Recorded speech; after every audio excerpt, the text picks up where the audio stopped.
This is a particularly visual journey, which you may find easier to follow with your eyes closed. Don't worry if you have trouble visualizing. Our minds all work very differently. And if you can't see what is being described, just allow yourself to feel the feelings. Give yourself the time and space to go really deep. Turn off the phone and try to minimize any distractions for the next 15 minutes or so.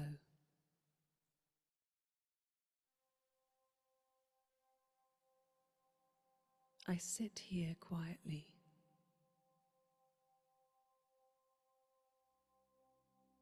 and turn my attention within.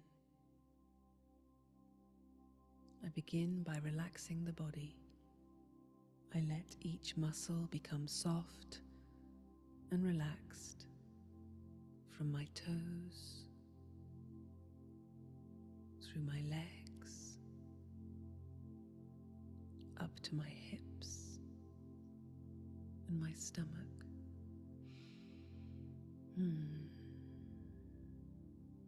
It feels good to let go.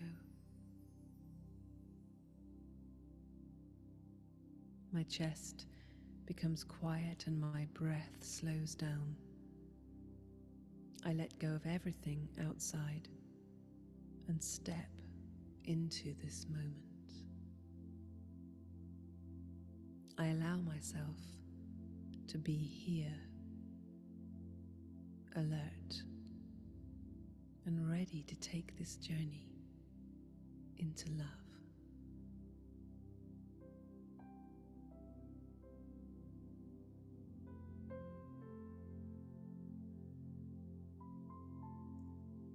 I see myself following the path of a great river as it twists and turns its way through a lush green landscape.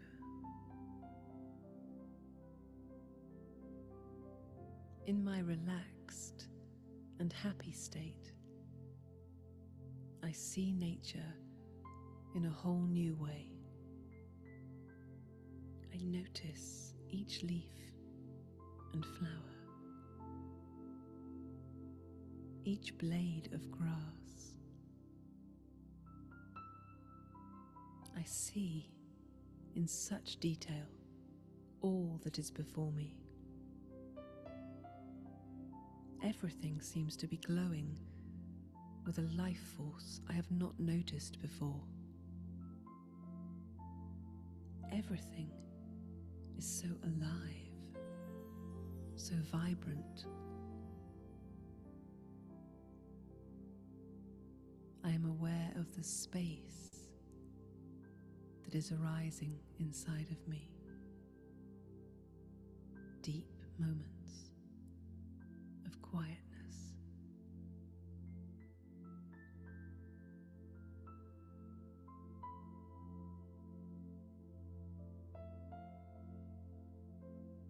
This quietness allows me to see in this new way, to really see.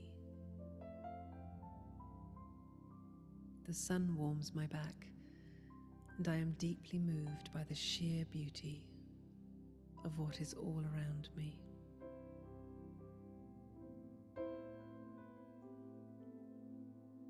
As I walk, I feel a complete calm washing over me, through me. I am at peace.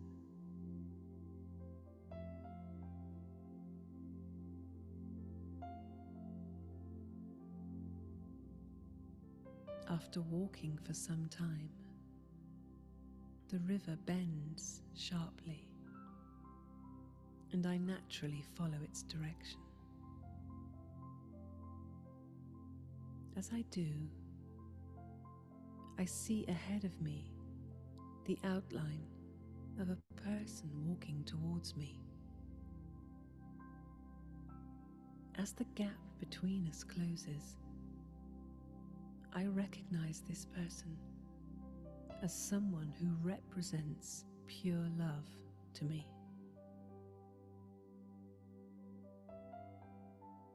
Maybe it's somebody from my life, past or present, who has shown me what love looks like. Maybe it's a figure from history who I have admired a great deal, a teacher or a leader. Whoever it is, I feel so happy to be meeting them here. It's like a feeling of coming home after being away for a long time. I can see their face now, and they are smiling at me. They are so pleased to see me. I move into their arms, and they embrace me and hold me. Nothing is said. There is just this overwhelming feeling of love.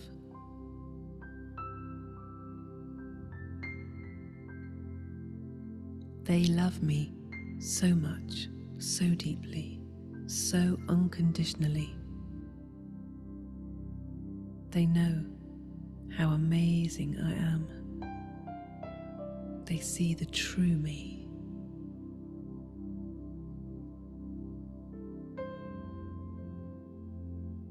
This love floods through me like a river of light, filling every cell, lighting up my whole being.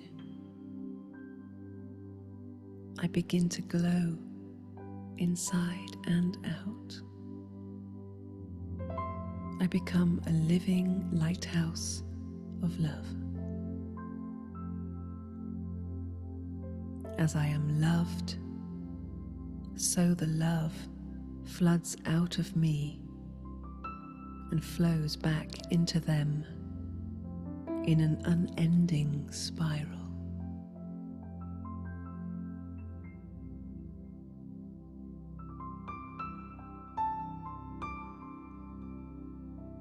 This exchange is the exchange of pure spiritual love,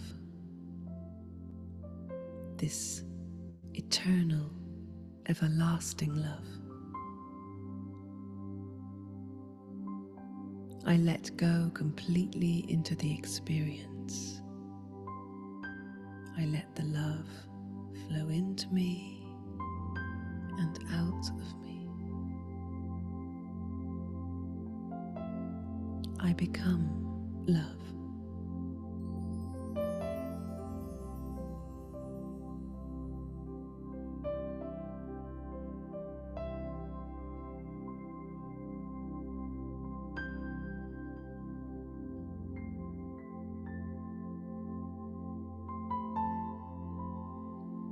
After a few moments, we part and continue to share eye contact. I realize through this experience that they have come to give me an important message, a message of love. I lean forward and listen to their words. They seem to speak inside my own head. The words vibrate deep inside me and move into my heart. And these words bring a great healing for me. I relax and allow all that is happening to happen.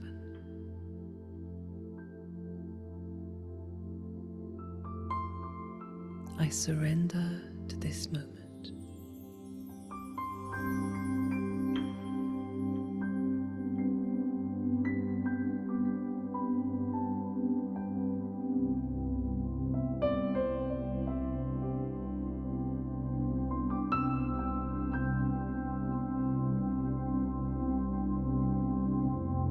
After some time, I know that it's right to move on and continue my journey. The person watches as I walk away, and I can feel their good wishes and blessings at my back. I walk on and on, effortlessly and in deep peace, following the great river and enjoying the feeling of the message of love as it moves inside me, imprinting itself on my being.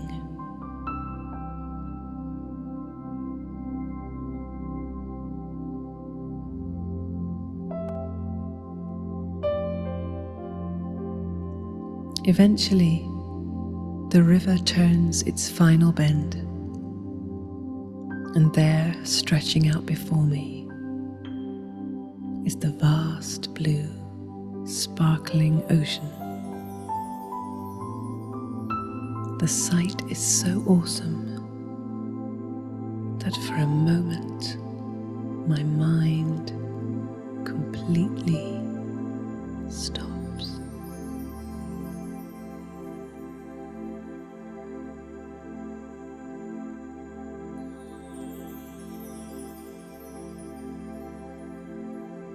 This immense ocean, stretching out before me, is capable of merging anything within it,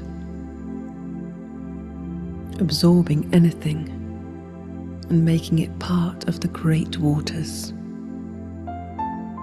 Its power and peace begin to affect my being, and I am brought to a stillness I have never known.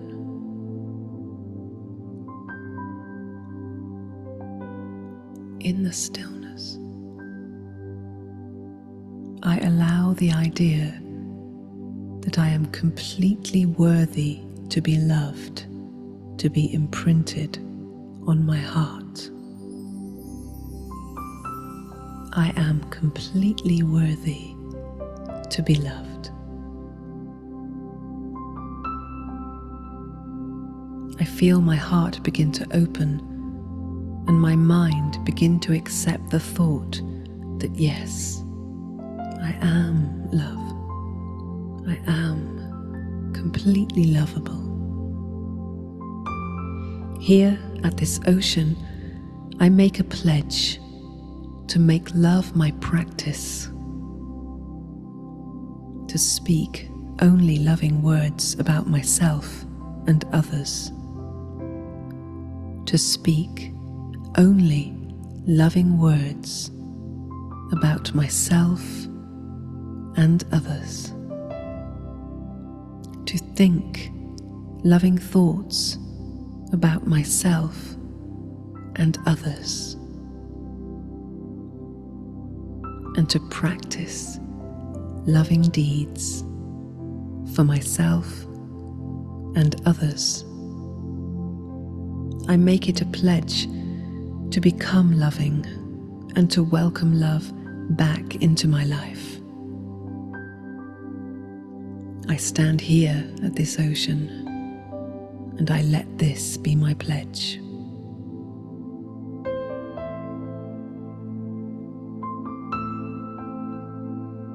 I let this be my pledge. And when I'm ready, I make the journey back to my room, back to my life.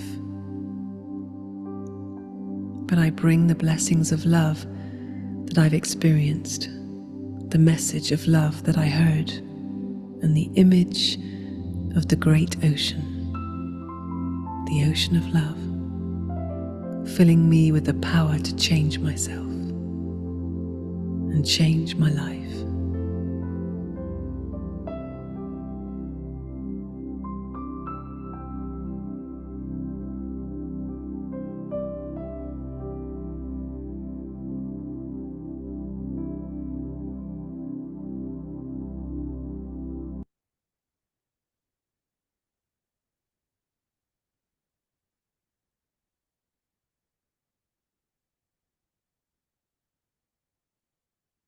Welcome back.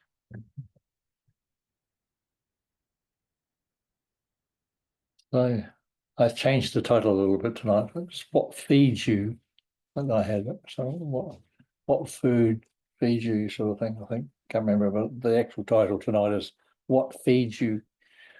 So it's quite. So we've got to listen in the sense with no judgment. So no right and no wrong, but just understanding. It's good actually just to keep a little note sometimes. What am I feeding on, and what's feeding on me? So it's very important just to understand these things. So, there's two sort of foods, food for the body and foods for the consciousness and for the soul, like that. And of course, we've got the five vices, and the five vices also is food. So we can feed off that. Oh, there's probably 10 of them or 12 of them anyway. So that's just the vices. So it's not that anything's good or bad, it's just what we're learning from them and how we see them as what we see them as. Like, I mean, you could have any diet at all. You can be vegetarian, a meat eater, or you can drink alcohol, smoke cigarettes, or whatever it is. But you just see what is that deep underlying? Why am I having that? What's feeding me from that? Or you could say, what dependency am I depending on that? So all the different diets are just belief systems sometimes, and it's about consciousness. If I'm eating some food and I'm thinking, oh, I have to be careful to eat too much of this, that I'll probably get some sickness, or get too fat or whatever it is. So that's a belief system. So, and it's not correct, because constantly they're changing them, isn't it?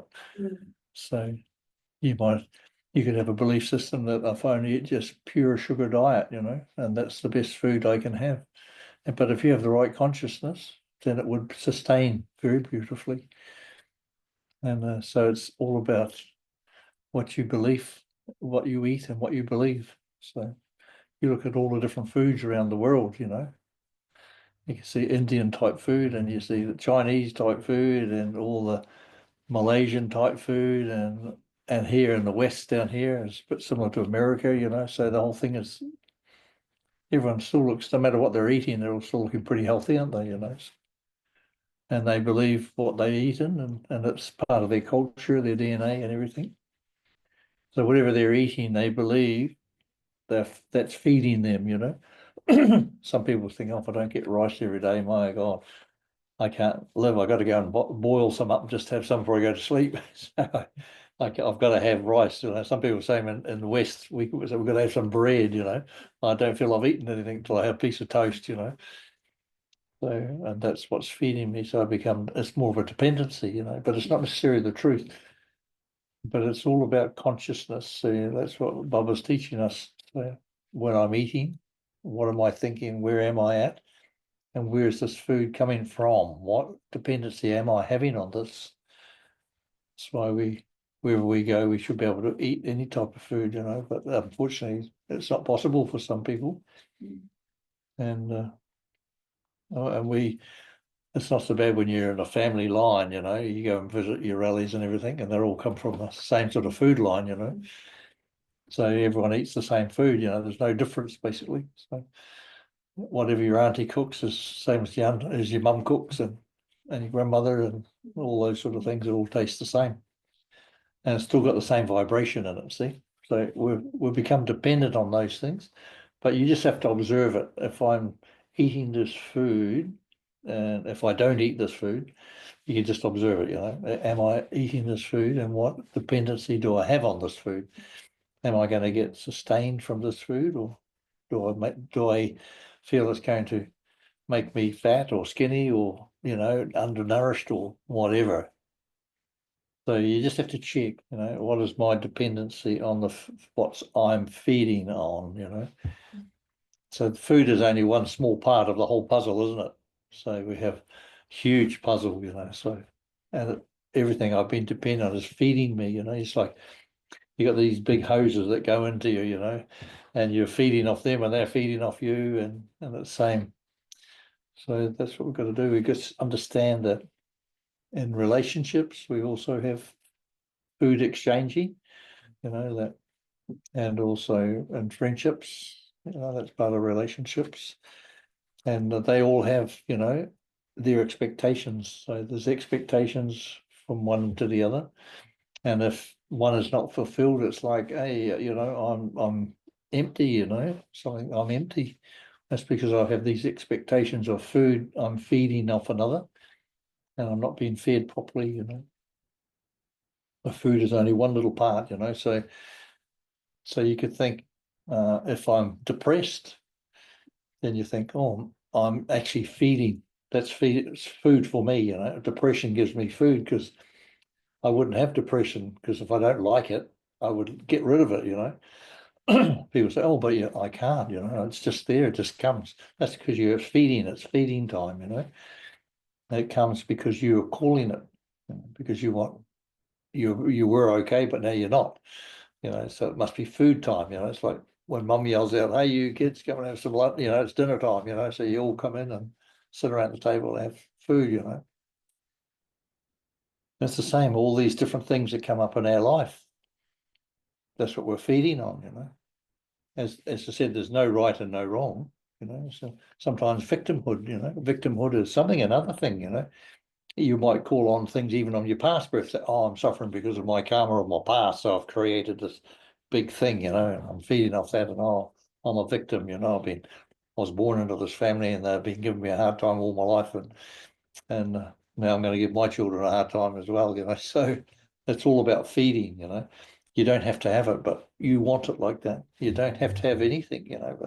But you need to observe these things. What am I getting from what is feeding me? Food is not only food you eat, not only air you breathe. Even the air you breathe is like food. You're breathing in this air, and you're dependent on air, isn't it? Very dependent if you don't get air. So it's not bad. It's just like we're dependent on certain things while we're in the body. But what things do I want? What sort of food do I want? It's like I went for a walk today, I took a few photos this morning, put them up there, but it was so beautiful. I just couldn't believe how beautiful. But that's like a food as well. I've been for a walk. I went this beautiful walk, and it's like beautiful clouds, and it was like the perfect temperature, about 18 degrees or something, and no wind for a change. And it was really cool, and I just walked and walked. I walked for about an hour and a half, so. But that was like a food for me, So I was taking food from nature, and from the whole thing was a food journey. And so you have to observe, what's feeding me here. And you come back and you feel refreshed and you feel good. You don't get tired all day. And so you always can do something else. Whatever you do is food. So whether you're cooking, whether you're cooking for the family, so and what sort of food are they taking from there, and what sort of food are you getting from that? So when someone's praising you, oh, you're the best mum in the world, and you're cooking so nice, and oh, I'm so happy to be home, and I'm eating your wonderful food. So it's like a praise is food as well.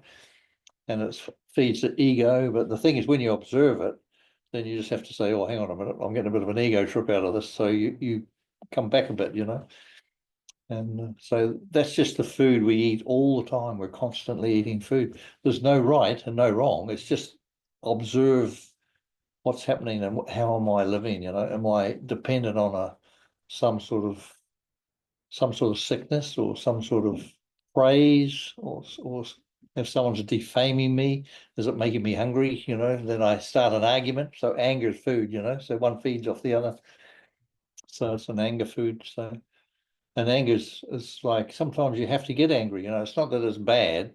Sometimes if you're living and people are annoying you, sometimes you have to be a bit strict. It's not that you're angry in the sense of creating, but sometimes people need to be told. It's not that it's right or wrong. It's just that you're expressing yourself. Buzz off, mate. Get out of here. So this is a day of silence, and they're talking all day long. Well, that's me though. I'm the worst. So, but so you just have to got to look, why do people, when they come in front of me, sometimes I'm talking to them, and some people you come in front of and you don't like to even be in front of them. So why is that? What food am I getting from that? If I'm having repelling things, so So what food, what is that repulsion? Where is it coming from? What is it that I don't like? That means I have something in there that's looking for something. So everything that comes in front of me is something from within, that's coming. But as I said, don't judge, never judge yourself. It's just observe. I remember in Bubba's Mirror, the first thing you do is just observe the scene, and you think, oh my God, I didn't realize I was that angry, then you just make some adjustments. You don't have to say sorry to anybody, you just adjust yourself. So the next time it comes up, you're not going to give someone a hard time, because that was a feeding, so there's a reason two people come together sometimes, just because two people, and they might be very nice and happy, but when they come together, they have a fight, the anger is there, and one's trying to be better than the other, so name and praise is a big thing, it shifts a lot of thoughts. So the main thing is that we need to get through life being well fed and enjoying life. Joy is a good food, isn't it? So you joy, but if you become dependent on it, joy is a way of life, isn't it? So, and laughter is another one. Laughter, you can go watch someone sends you a few jokes and you have a good laugh. It's really healthy, isn't it? You might watch a movie; it's a real good comedy, and you have laugh and you laugh and you laugh. And so that's like all these are foods for the consciousness, feeds consciousness, and the consciousness feeds soul. Soul is light. Light feeds the body, which is energy. So that gives energy. See, what sort of energy do you have? So if you have good energy, you've been feeding and you're observing what food I'm eating. That means whatever's happening in my life, I'm just observing it in, and what energy am I getting back? So and how am I feeling? So, and you can adjust everything. That's why you need to have observation. Be detached observer, I've said. And that's the best way in. Don't criticize yourself too much, like me. I was a terrible critic, especially on myself if I slipped up somewhere. But no, don't be that hard. It should be natural. Bubba keeps a lot about natural. Just be natural. And because our aim is to become, like a master ocean of love, and a master just live in peace and joy and happiness, and just keep shining our beautiful light. And what takes our light away is what food we eat. Sometimes it might be your own children. Maybe they're depressed, so you become depressed. But you start feeding off them. So we have to be very careful that I'm not taking anyone's negative energy. So you say, oh no, I'm not hungry on that today, thanks. But you don't change them. You just let them be. But at least you're not going to take that hungry energy or being depressed, because it's not good. It's not healthy to be depressed. So, but you don't have to say anything to anyone. You just observe what food is good for you and what's not. And we're not here to change the world. We're only here to look after myself. So that's the first thing I'd understand. I'm not here to change anyone whatsoever. I can give some advice if they want, but if they ask me, so, and that's the thing. You just have to keep being happy with yourself and learning. We're not learning all the time. This is such a wonderful school. So such a school that we can constantly make mistakes, but it's learning. There's no wrong thing. We can never do anything wrong. We are constantly learning. So probably the more mistakes you make, the more you learn. Probably you never learn anything from being perfect. You're already perfect. So that's why we have to understand that, like, our children are going to make mistakes. And I made mistakes, and I'm still making the old one. I can't remember when I made the last one. Must be somewhere. Whatever, but the whole thing is that's life. So when we're living here, we're constantly learning. It doesn't mean when we're a master soul, but I said you're a master, you're in the body. The master's in here already. You don't have to go looking for it. So you're that light body, which is the wisdom of all your past births are there. And you become so wise, and it just doesn't come if you don't expect it. It won't be there for those souls who don't understand about the light body and why the light body is there and how it comes alive. It's that you have to allow it to come alive. If you're scared of it or you don't want it, that's cool. You don't have to have it.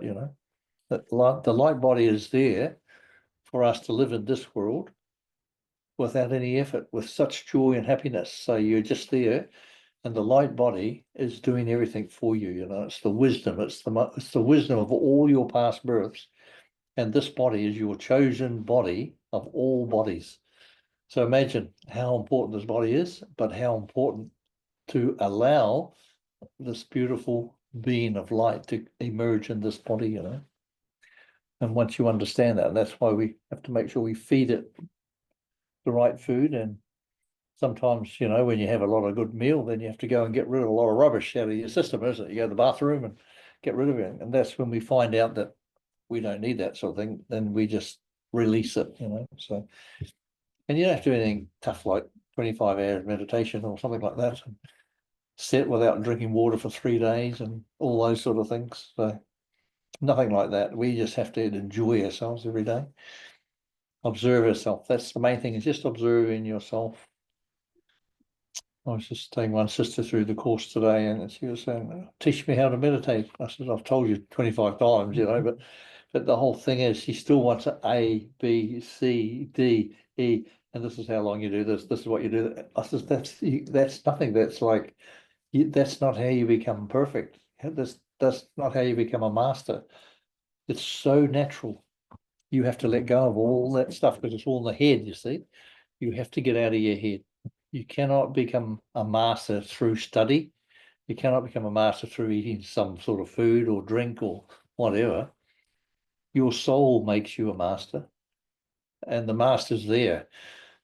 That's all your wisdom of all your past births. That's what becomes a master, and it comes in it when you allow it. So all you got to do is allow all this other stuff that's stopping that, you know, all the nasty food that you keep eating and drinking, you know, that's what's stopping. So we go on a fast of understanding what is the good food and what's not good food, you know. So, and what is good food, you know. So good food is just learning to be happy and to love yourself and to be kind, and sometimes you don't have to be too kind to yourself. So sometimes you don't learn anything. Oh, you're okay. You just lie there. It's all right. You don't have to do anything today. But you have to move the body, you know, and the body will be moving anyway, because when the light body comes in, you'll have that beautiful energy, you know. And sleep is also a food, you know. So sometimes you have good sleep and sometimes these weird dreams, you know. But that's like sometimes you're just letting go of all this stuff, and the mind can't comprehend it because it's different dimensions, you know. The brain and the mind can't go to different dimensions because it can't comprehend anything. So when you come back, you have say, "My, there were some weird dreams last night," but it was because the mind and intellect can't comprehend outside this 3D world, you know. And we all travel outside the world. That's why we have some pretty weird dreams, especially at the moment where things are changing, you know, from the old energy into this new energy. And it's becoming so beautiful, you know. Have you noticed that the change is, the whole atmosphere is different, but it's become warmer, you know. It's not so aggressive. And I think things are going to change a lot. Even this year, it will start a lot. But AI is going to be the one that's going to be the big mover, you know. Hear about the Chinese today with their new AI, and they had America spent $2 billion perfecting this Chat GPT or whatever it is, and the Chinese have put this new one out, and it cost $2 million, and it's better than the American ones. So that was a big news today. I thought you would have known that, but that was big news. So, and it's a lot bigger and better and faster, you know, and it's like 1/20th of the cost to actually have it. I tried to download it. I downloaded it, but I was trying to get, but I think everyone in the world was trying to get on at the same time, so it probably blew the site. But it just shows, you know, but that's what's going to really affect the whole of this world now, and already they're starting to on the med beds, you know, they're already studying. A friend of mine, his best friend is the main doctor for World Health Organization. So they're starting to use these med beds, which can heal everyone through these vibrations, you know, so grow new limbs and do all sorts of things. So they fix the whole body up. So don't worry about getting old. We'll become young again before long. We'll just go down to this hospital thing. There won't be any more hospitals. There won't be anything. It'll be just natural, you know, and it'll be naturally because all the soul, the body, sorry, the body has there's one cell left in the body that's always perfect, apparently, around the back of the head here somewhere. But it's like, and they'll just plug into that soul and make the body back to its perfect self again. So you won't age over, say, 25 years old. That's why they think sometimes they find these old coffins and sarcophaguses and things. They say, oh, they only look about 25 years old, but that's why they don't age, that's about as old as you get. But you could be 500 years old, but you won't look any older than 25, because the body's designed to make itself new all the time. It renews itself. You look at the skin, you lose your skin every 5 days, you get a new skin or something, or 7 days, something. So in fact, every 5 years, every part of your body's been renewed apparently, or something. Every bone, every cell has been all renewed. And that's why we get a bit aged, because it's not 100%, it's only like 95 or 80% or something. And it depends on how good they are, how much you age, and if you're having now you understand if you're eating the right food, and about consciousness, you see, so whatever you breathe, whatever you eat, whatever you drink, whatever you see. So you imagine everything you see is food. How is that feeding me? So you look at those tiny little roses on there, they're tiny, they've got the most beautiful fragrance, and they're actually real ones, but they look so nice. And when you see them, and you think, oh, it's perfect little tiny baby roses, but that's as big as they grow. But that's the wonder, isn't it? But it's still a food for my soul that I'm looking at. I'm going, oh, that's really nice, that's beautiful, So that's the food that's feeding us. But you don't become dependent on it. So you can see them once or twice, and then you get on with life, So so you got to know how much. Like some people might be dependent on food, as I said earlier on. Some people got to have their rice or their dal or something every day, and if they don't eat it, it's like the end of the world sort of thing. But there's nothing in the world that's concrete, and it's sometimes if you don't eat at 6 o'clock or 7 o'clock or whenever time you eat, in the morning, do you have to have breakfast? Is it the whole thing should be able to be movable, You always get someone that says, expert says, you cannot, the best thing is breakfast. The main meal of the whole day is breakfast, And next 6 months later, it's like the worst meal you can eat every day is breakfast, So constantly things are changing, So, but what isn't real, So it's to do with reality. So whatever you think, isn't it? So experiment, So, and nothing matters, if you miss breakfast, so what? Doesn't matter. Some people think you miss breakfast or they miss lunch or dinner or whatever. Or some people think you got to have a fast, Oh, I want to have an 18-hour fast, intermittent fasting, I've tried all that myself. But after so long, it's the same as you only eat 2 meals a day, you still get just the same problem. So the body just gets used to eating 2 meals a day, so everything happens again as normal. But they don't realize it's from consciousness. You become dependent on not eating as much as you become dependent on eating. But it's how you eat and what you're doing when you're not eating, Am I still thinking about food? I've got 2 hours to go before I eat, All this sort of stuff is what am I feeding myself, So and so actually it's so important just to be light, and be aware that even if I just want to live on chocolate chip cookies, that's all for the next 5 years, and I'll just see how it is, But if you're eating that in the right consciousness, the body brings whatever else is needed. It will make anything, Even if you lived on pure sugar and nothing else, So, but we would think, oh my God, they said so many bad things about sugar, Who knows? In 10 years they're going to say the opposite, But I've already read reports about how good sugar is, and how good salt is, and one say, oh, it's so bad. But if you read the actual science on it, then you'll see. But they're trying to get all sorts of things to be changed. But that's for you to experience, We're not dependent on science. We have to break ourselves free from all these dependencies and all the food that we're dependent on, so that I can become true master. And that's what Baba wants us to become. Self-sovereign, ruler of oneself, master.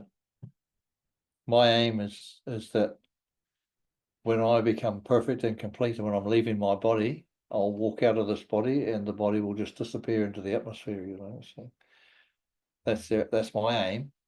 So there won't be a body left. It will just disappear, so, and that's to do with consciousness. See? So that's what it is. So, and it's possible, happens all the time with the great masters. That's what they do. They just disappear. They say, "Where'd he go?" He's gone, Yeah, I know one of the masters just left not recently, and he just walked out of his body, and there's nothing left. He just moved out, body disappeared. So, it's all about consciousness. So what is holding everything together, and how is it holding everything together? So, and he used to eat and drink everything, so live a life, and he was there, and he just decided, now I'm going. So I'm going. One morning, he just went and said, "Everyone, I'm going overseas to do something."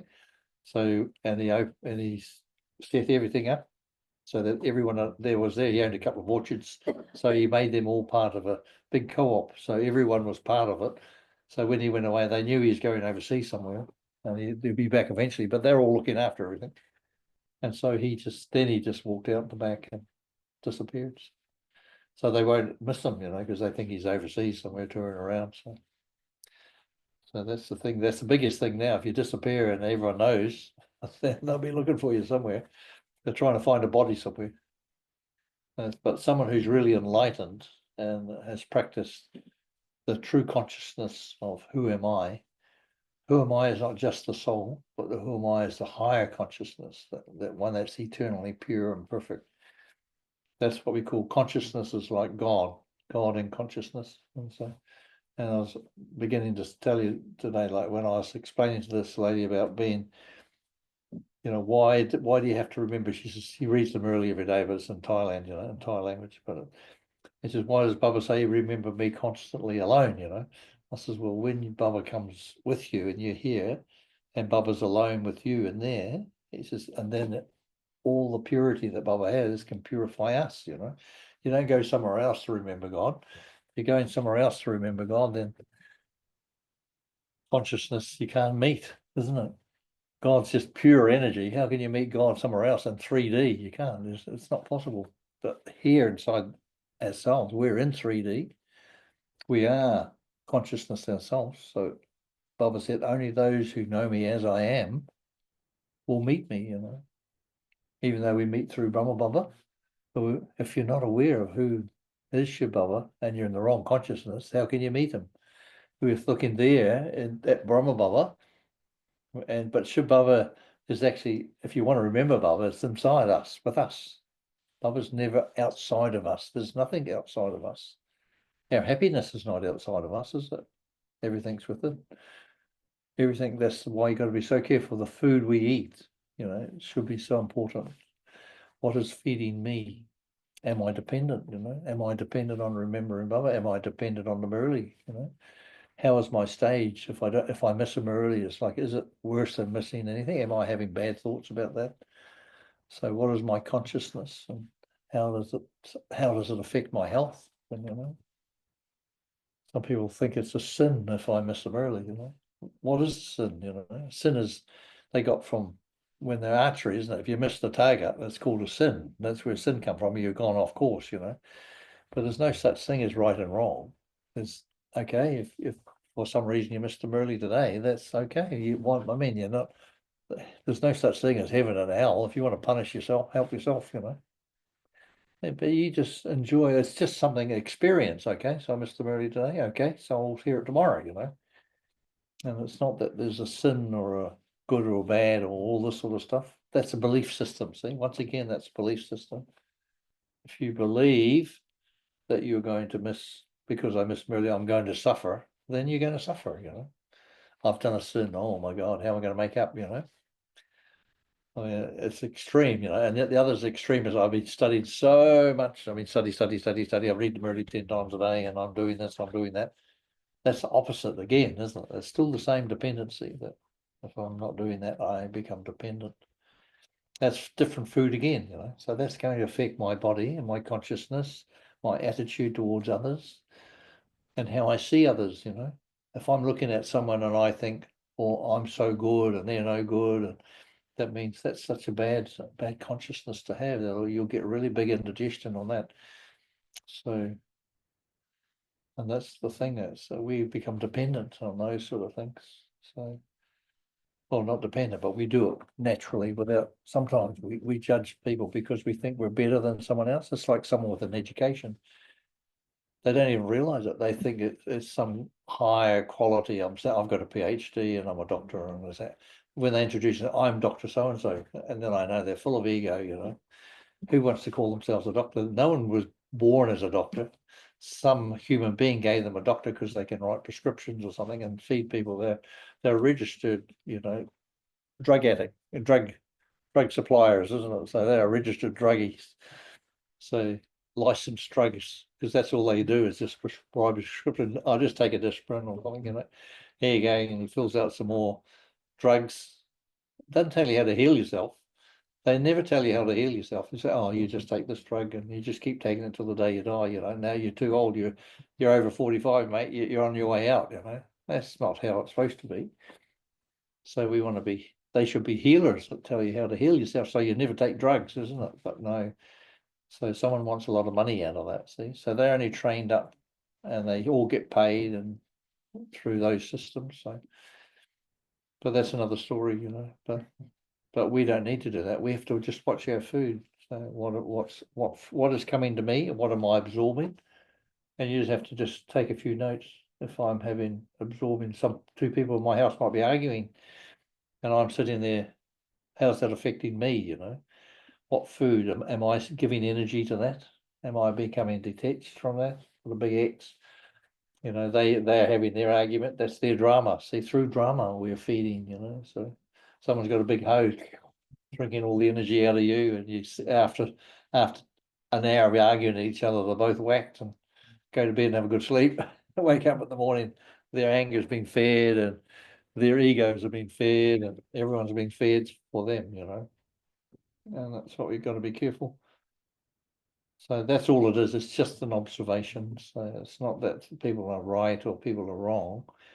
It's just they're doing what they know and how they've been brought up, and especially victims. You know, I'm a victim. You know, oh my God! And then, as I said before, it's like a beautiful hot soup. You know, you're drinking this.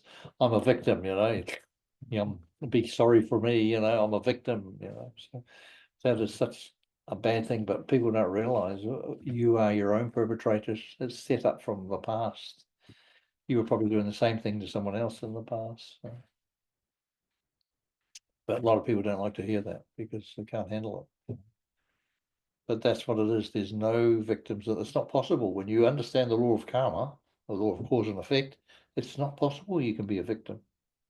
Isn't it, when you think about it? So whatever you give out, you get the return. Someone does black magic. They might be doing black magic today, but wait till the next birth will do and see what happens. They'll get it all back. They're only giving black magic to themselves. They might make that person suffer at the time, but when they take their next birth, look out.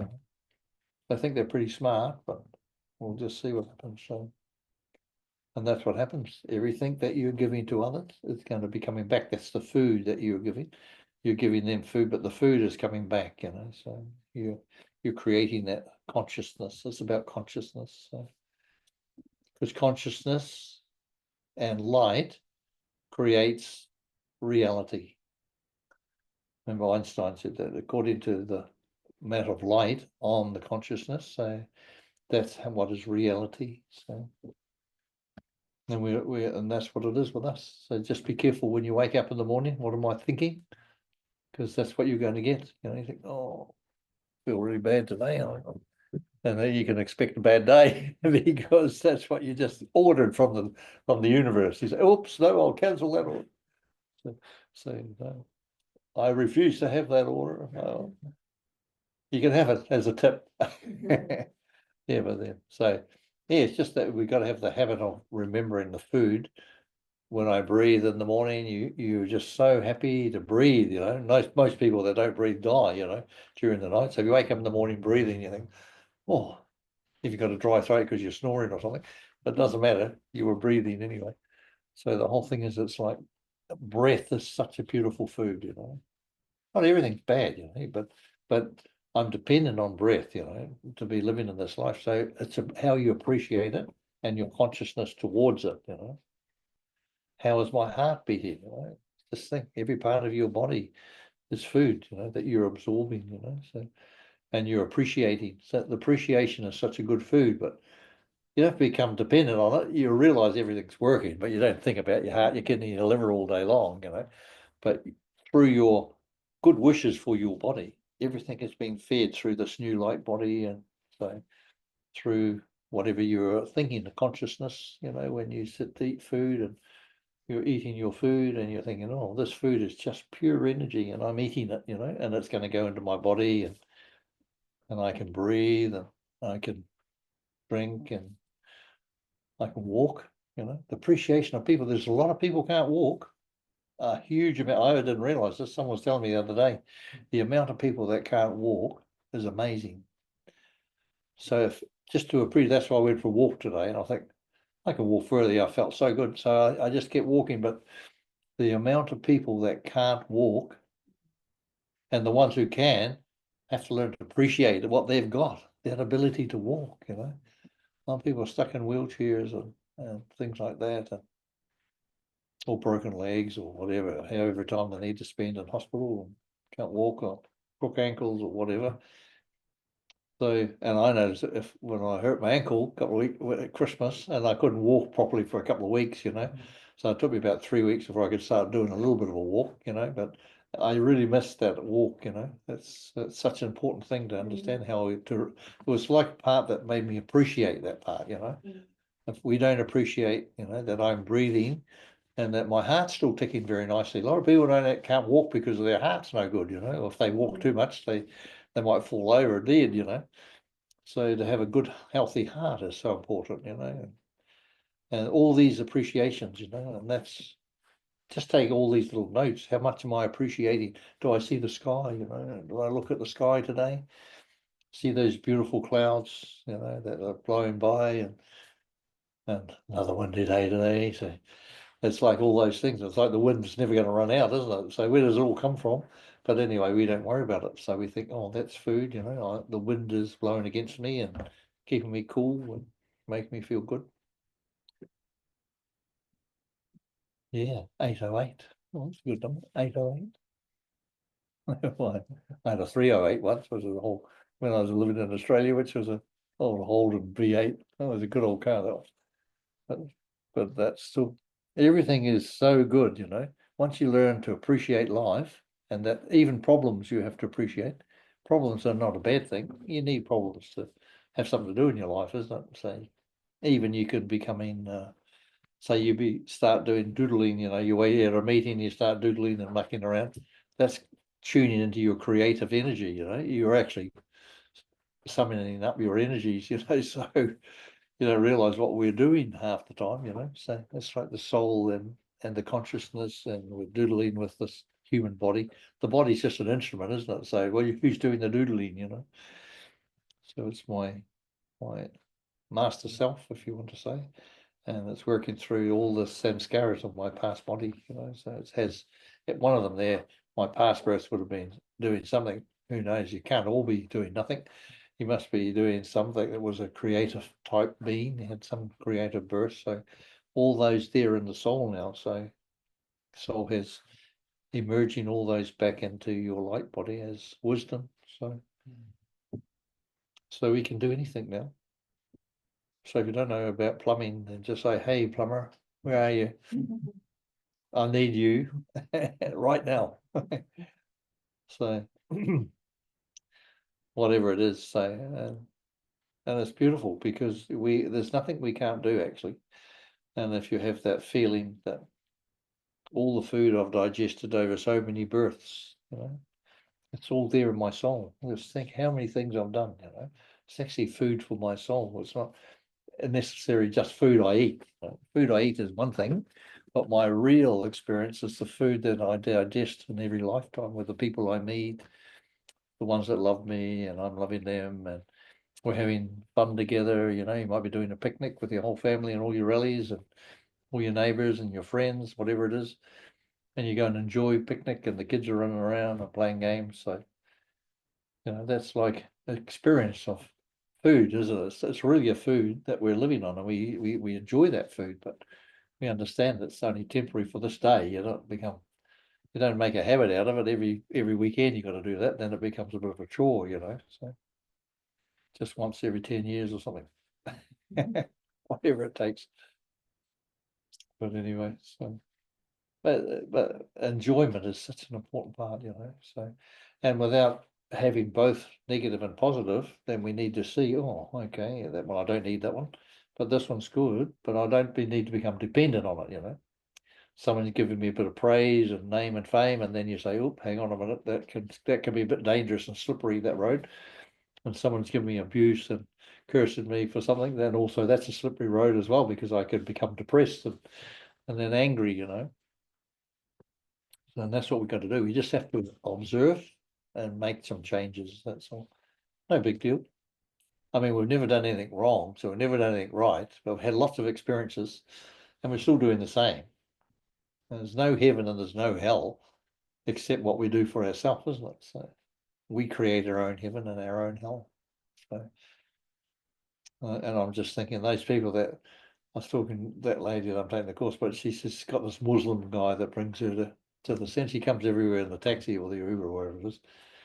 But anyway, she said he's telling her that when you go and if you've been really naughty, you get sent into this big bowl and they skin you and they boil you in this, and I said, my God, religion has got a lot to answer for. We have to be so careful. Religion's like extremely foody, yummy food, and people have so much, think about religions and about what a religious person is. That's even worse. That you got to be like this. You got to be so pious, and you got to be so good, and that's a whole load of rubbish. That's not being true. That's so. And when we find out about who we truly are, you won't even be able to speak about it. It's not even on this not even on this 3D world. You won't even be able to tell anyone who you truly are, because you'll never be able to tell anyone. You won't even. You'll be in such beautiful experience of how beautiful you are. So and that's how beautiful it's got nothing to do with this world. And because you're going to be goody two shoes, it's not you're going to go suddenly to the highest place in the world, wherever it is, because you're suddenly religious. Probably the opposite. Most people get trapped in religion. So, and if you're dependent on having to do this to become happy, and if you don't suddenly do this because spend $20,000 every year on this religious box, you're not going to go to heaven. So that's true, isn't it? No way. So that's it. So that's called a cult, And we have to be careful we're not living this life as a cult. I become scared and I become terrified and I can't do anything. Oh my God! And if I don't wear white clothes, I'm going to become. God knows what I'm going to become. I'll probably be on a stretch rack somewhere after I die. That's a call to cult. Whatever it should be, you should be just happy. So some people think if they don't wear a badge, then they're not a Brahmin. Who cares? A Brahmin badge is your face. That's the real Brahmin badge. If you see light and that person's happy and jolly, and they're emitting light, then you can see, oh, that's all. That's person don't have to wear a badge. In fact, I've cancelled my badge. So probably bought me a small one, because I wouldn't wear the big one. But I don't want to wear the small one either. And they're really nice badges, but I said, no, if I have to wear a badge, then I'm not a Brahmin. Brahmins have a good face, happy, treat people properly, don't judge anyone, don't give sorrow. That's what a Brahmin is, one who loves themselves so that others can love them. So that's what a Brahmin is, someone who just loves life, loves to be with people and just give love, and because they love themselves, they can do that. Okay, folks, that's my brain beating you up enough.